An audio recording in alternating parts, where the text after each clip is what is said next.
I'm Chriselda Lewis live at the High Court in Pretoria as Senzo Meyiwa's close friend Tumelo Madlala continues to be cross-examined. I'll have more details shortly on the program. Stay with us. Also on the agenda this morning, meanwhile, the High Court in Pretoria will this morning rule on whether advocate Teffo should be struck from the role of advocates. President Cyril Ramaphosa is in Washington, D.C. on a working visit. In your sports, Roger Federer, one of the greatest men's tennis players of this generation, has announced his retirement. A very good morning to you. Thank you so much for joining us for this Friday installment of The Agenda, coming to you live from the SABC's headquarters in Auckland Park, Johannesburg. My name is Mqolisi Masango. It's great to be in your company indeed. Joining us as sign language interpreters this hour are Fortune Madlala as well as Kamogelo Ramolocha. This is the program that brings you all the news as well as stories that are setting the agenda going forward in the day. Thank you so much for joining us. Let's get the program started.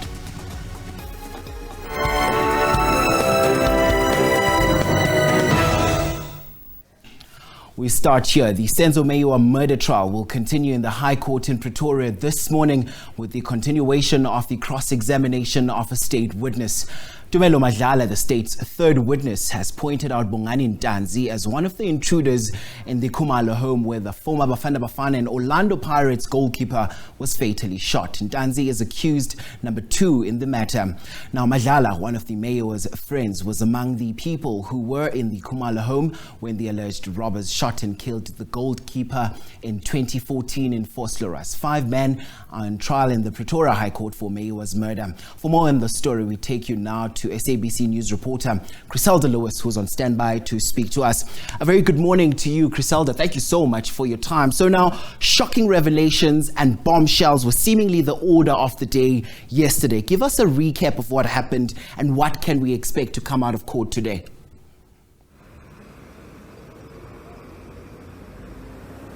Well, quite a number of shockers there, Mqolisi, starting with exactly what you pointed to was Tumelo Madlala pointing out Bongani Ntanzi, who is accused number 2 in this matter, as the person that Senzo Meyiwa had pinned against the wall on the day that Senzo Meyiwa was killed.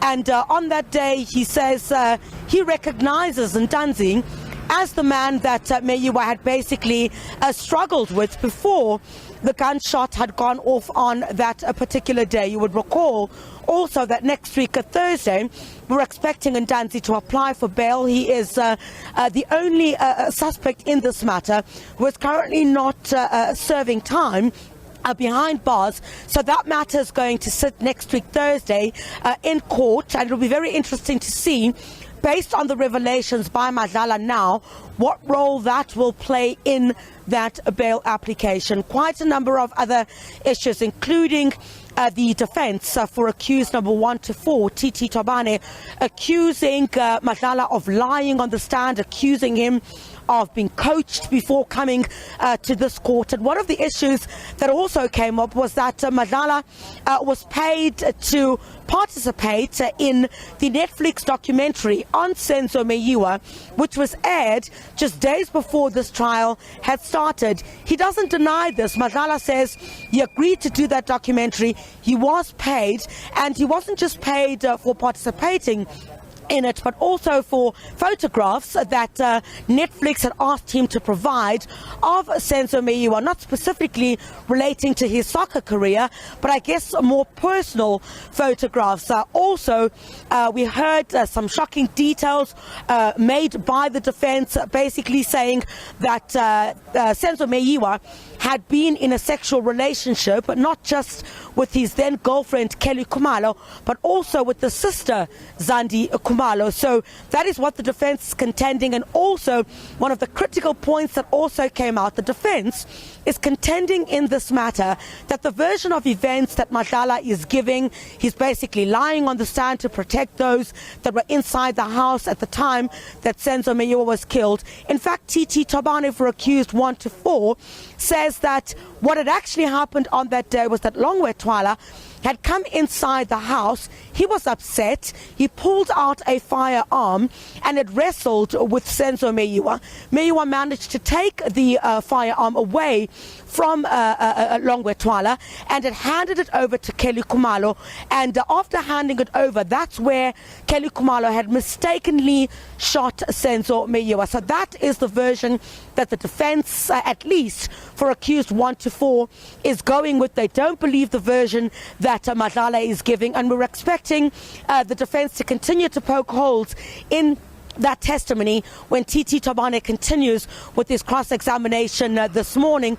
We're not sure if he's going to finish that cross-examination, because straight after that, Advocate Zandile Mshololo would be the one to cross-examine Madlala, and she is also expected to try and poke holes in what he told this court.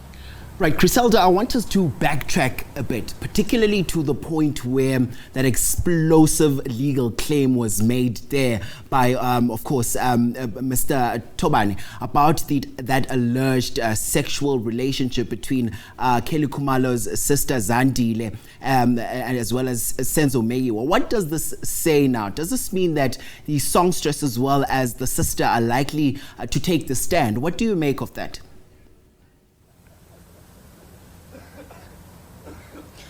Look, we're not sure at this particular stage, but you would recall before TT Tabane had put it to Madlala on whether he knew that there had been a sexual relationship between Zandi Khumalo as well as Senzo Meyiwa.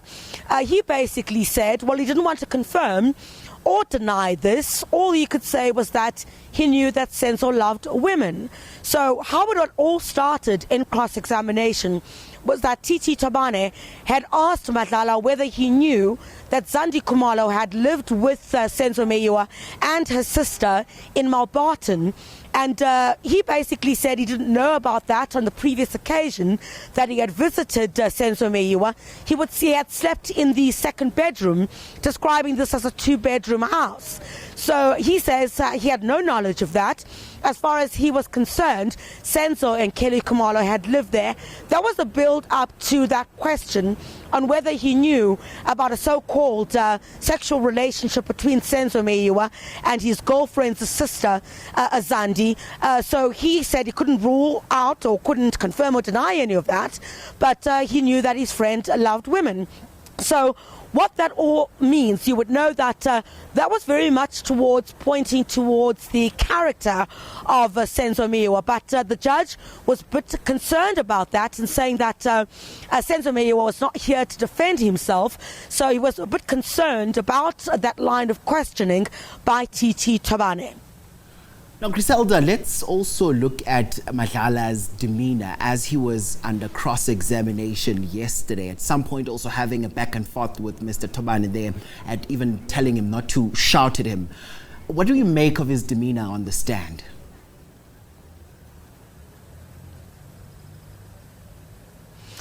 Look, he contends that he's telling the truth. He says he's giving the correct version and wouldn't lie on the stand about what had taken place on that day. And on several occasions when, he would make certain gestures or in trying to explain what he meant when there was no clarity, I guess, on what he was saying, he would try to explain. But yes, indeed, there had been an exchange between himself and TT Tabane, and that the judge was also concerned that Tabane had been shouting at Madlala when Tabane felt that Madlala had not been answering his questions directly. Very difficult to make sense of what, or to describe per se, what his demeanor would be. But in his explanations, he says that, he is here to tell the truth. In court several times, he would look directly towards, the legal practitioner who is asking the questions. It's very difficult to say. I guess those who would be able to study the demeanor of a witness or an accused would know much better than I would be able to opine on. But, he contends that he's telling the truth. he says he's not here to lie on the stand, and at some point even went as far as saying that he doesn't care about the Meyiwa family. All he cares about is Senzo Meyiwa. At some point, Titi Tabane trying to suggest that, on the basis that Madlala had participated in this Netflix documentary for monetary terms, and also giving Netflix these photographs, private photographs with Senzo Meyiwa, suggesting, that he perhaps would have been in this friendship for money. I'm not saying that that's what it is. That was a suggestion, certainly, that was implied, because he also made reference to the fact that, Senzo Meyiwa had sent him money to come to Johannesburg, and it was at the time that he had been working.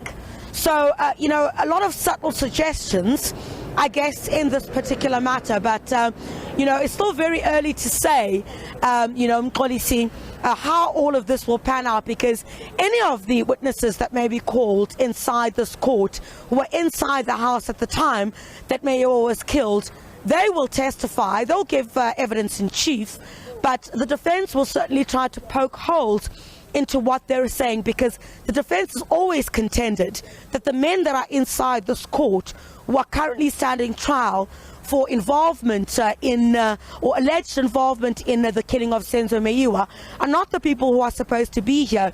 In fact, it should be those that were inside the house who should come and answer here. A bit of drama also yesterday as we began the proceedings there, Mxolisi.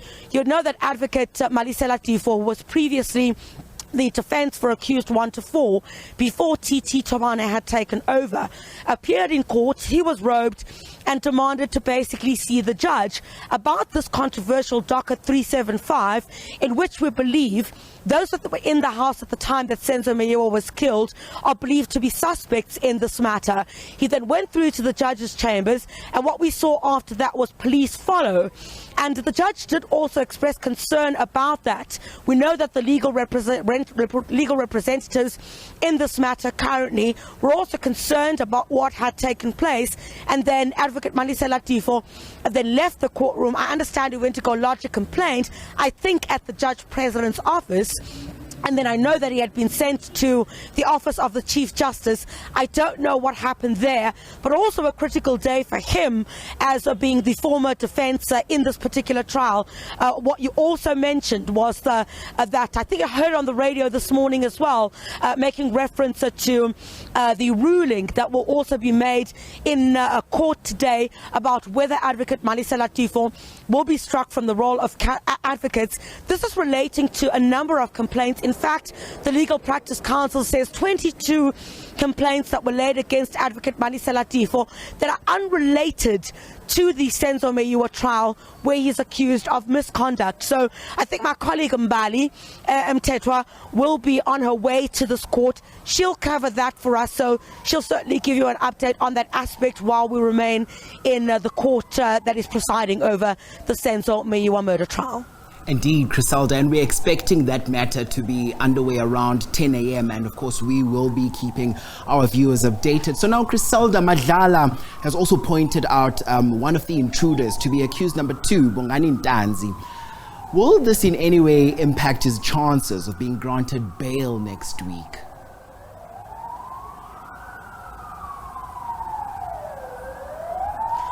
Well, Mxolisi, as I indicated, I guess, legal experts who would be able to indicate what this testimony means for his chances.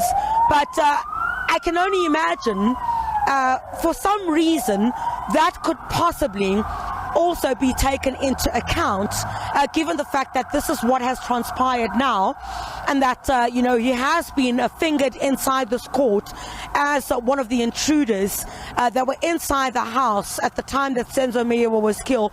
We'll certainly have to see what role that plays, because from what we gather now, and in terms of the evidence in chief that Madlala had basically testified about inside this court, he has pointed him out to be the second intruder, because you would remember the first intruder, according to the testimony that Madlala has given, he has basically indicated that the first intruder came in, carrying a gun and demanding money and cell phones, and then says once Longwe Twala managed to push the first intruder, he managed to get up from the couch where he was sitting and headed towards the kitchen door, and that's where he saw Senzo Meyiwa pin the second intruder against the wall. So that, indicating that the second intruder is Bongani Ntanzi. He's the second accused in this matter, and it remains to be seen next week, Thursday, what role this pointing out of Ntanzi will play in his bail application on Thursday. So, Chriselda, as we, continue to try and bring the story to the viewers, but also just try and also make sense of what has been happening in court, central to this matter is a family that expects answers and justice, as well as a sporting community that would also like to know what actually happened. Were you able to perhaps maybe gauge a reaction from the family members of the Meyiwa family if they were in court, as some of those explosive revelations about that possible sexual relationship between Zandile, Khumalo and Senzo Meyiwa were mentioned in court?